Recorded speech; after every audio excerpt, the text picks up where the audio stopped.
नमस्कार, आईच्या किचनमध्ये आपले खूप खूप स्वागत आहे। आज मी तुम्हाला पारंपरिक पद्धतीने तिळाची सुकी भाजी कशी करायची ते दाखवणार आहे। त्याच्यासाठी मी 1 वाटी तीळ भाजलेले आहे, भाजून घेतलेले तीळ आहे। 3 मोठे कांदे चिरून घेतले मी, कोथिंबीर, जिरं आणि 8-10 लसणाच्या पाकळ्या।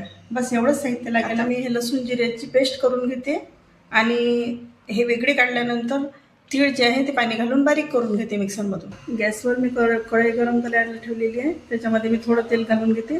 तेल थोडं कमीच घालायचं आपल्याला, कारण तिळामध्ये भरपूर प्रमाणात तेल असल्यामुळे आपण तेल कमी घालणार आहोत। आणि तेल व्यवस्थित गरम झाल्यानंतर मी त्याच्यामध्ये मोहरी टाकणार आहे। मोहरी तळल्यानंतर थोडंसं जिरं घालायचं आहे आणि याच्यामध्ये चिरलेला कांदा घालून घ्यायचा आहे।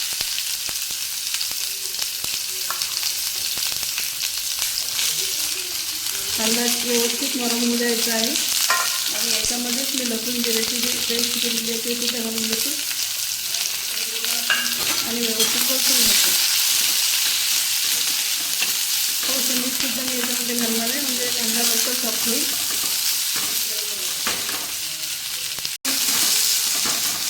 कांदा आता व्यवस्थित नरम होऊ देते मी, आपण ठेवलं तरी चालेल। कांदा मी 5 मिनिटं व्यवस्थित शिजवून घेतलेला आहे, मस्त असा सॉफ्ट झालेला आहे।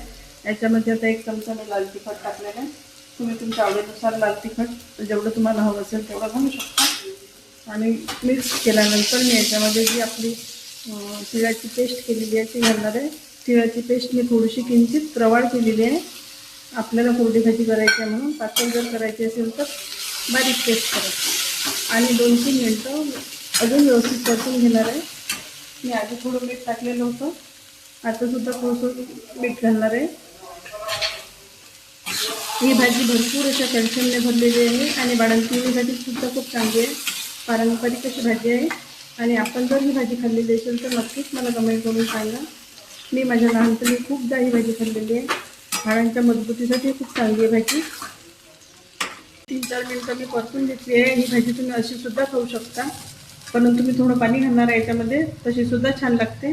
आणि जे मिक्सरच्या भांड्यात मी धुवून घेतलेलं होतं ते पाणी एवढं याच्यामध्ये घालणार आहे।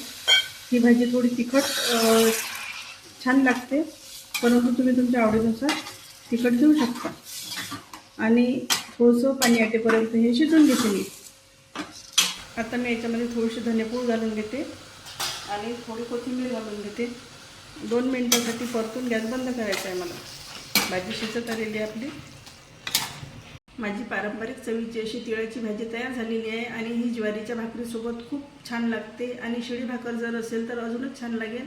आणि आपल्याला जर व्हिडिओ आवडला तर लाईक, शेअर आणि सबस्क्राईब करायला विसरू नका। धन्यवाद।